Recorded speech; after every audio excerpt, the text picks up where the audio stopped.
तौहीद जी, आज लगभग आपका पूरा सब सेशन कंप्लीट हुआ जी। और आप धनबाद से आ रहे हैं ना, कुमारटूबी से बोले हैं। ठीक है। आपको जो मेजर समस्या हुआ था, जो आपका एक्सरे और एमआरआई में दिख रहा था, मेनली आपका सर्वाइकल का बहुत ज़्यादा डीजेनरेटिव चेंजेस, ऑस्टियोफाइड डेवलपमेंट। ठीक है। नस के डॉक्टर से मिला और उन्होंने न्यूरो डॉक्टर। न्यूरो डॉक्टर से, बहुत अच्छा। अच्छे डॉक्टर थे। हाँ। उन्होंने हमको जो है फिर एमआरआई करने के बारे में बताया। अच्छा। फिर जब हमने एमआरआई कराया तो ये सारी चीज़ें निकली। ठीक है। और इसमें एमआरआई में आपका मेजर लॉस ऑफ लॉर्डोसिस, मतलब जो मेन लचीलापन जो होता है गर्दन में और जो मेन स्ट्रक्चर होता है, वो जब गड़बड़ा जाता है तब ये चीज़ निकलता है। ठीक है ना। तो आपका C3 से लेकर C7 तक गड़बड़ दिखा रहा था और मेनली C4 C5 में।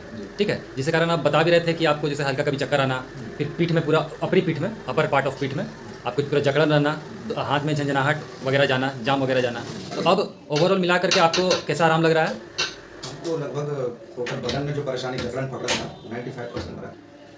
तो लगभग 95% हमको अच्छा लगा। 95% आपको ओके लग रहा है। ठीक है। अब जो 5% बच गया है ना, आपको जो भी आपको एक्सरसाइज वगैरह और जो भी चीज़ें आपको घर में फॉलो करने के लिए बोला गया है, वो 5% भी चला जाएगा, क्योंकि आप भी जान रहे हैं कि ये क्रोनिक चीज़ है। ठीक। अगर आप देखिए, हम डायरेक्ट नाम नहीं लेंगे किसी डॉक्टर का या किसी और चक्कर में पड़ते हैं, तो ठीक होना तो दूर, आपका समय और पैसा दोनों बर्बाद होता है। इसलिए हमने बहुत एहतियात किया इसी। हाँ। तो अब ऐसा गंभीर समस्या में अगर आपको लगभग टोटल कितना दिन लगा होगा अभी यहाँ पे? हाँ। आप समझ कि वही है आपका 30 तारीख से आना शुरू किया है, 30 तारीख एक महीना। हाँ, लगभग 1 महीना में जब आप इतना गंभीर समस्या में आप बोल रहे हैं 95% ओके होना, और वो भी नेचुरल ढंग से। ठीक है ना। तो इस चीज़ पे आप क्या बोलना चाहेंगे? क्या कि बाकी लोग तो देखिए सालों से परेशान है इसी चीज़ में, 4 साल 5 साल 6 साल, किसी किसी का तो 10-15 साल हो जाता है, पूरा इंडिया घूम रहे हैं, पैसा भी फेंक रहे हैं, समय भी जा रहा है, ठीक हो नहीं रहा है। सबसे मेजर चीज़ तो है ठीक होना। आप जब बोल रहे हैं अपने मुँह से कि 95% ओके लग रहा है, 5% और है, चलो ठीक है। अगर 95% 90% भी ओके हो जाता है आदमी 1 महीना फॉलो करने के बाद इतना गंभीर समस्या में, तो आप इसमें कुछ बोलना चाहेंगे बाकी लोगों को?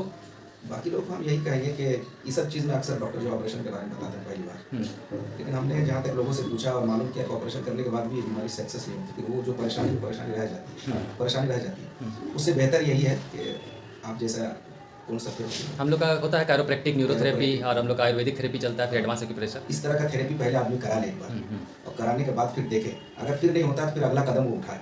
वरना ऑपरेशन वगैरह से पहले आदमी इधर आने की कोशिश करे ताकि उसका जो चीज़ बदन के अंदर वो वही रहे। ऑपरेशन करने पर जाहिर सी बात है कट कूट होगा, क्या होगा नहीं होगा नहीं कह सकते। उससे बेहतर ये है कि नेचुरल तरीके से आदमी अपना इलाज कराए, ये सबसे बेहतर है। अच्छा, चलिए ठीक है, बहुत अच्छा लगा तौहीद जी। आपको बहुत लोग देख रहे हैं, आपको फॉलो भी करेंगे। अगर आपकी वजह से 2-3 लोग भी जो गलत रास्ते पे ना जा करके सही रास्ते पे अपने आप को, शरीर को ठीक कर लेते हैं, तो बहुत दुआएं मिलेंगी हम लोगों को।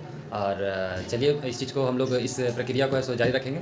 और आपका भी सर बहुत धन्यवाद है कि आपने बहुत मेहनत की। हमने कई आदमी के सामने तज़किरा किया कि हम एक जगह और थेरेपी किए थे, हमको डॉक्टर एक दिन भी छुआ तक नहीं, और यहाँ कम से कम 1-1.5 घंटा कोशिश करते हैं हर एक नस को।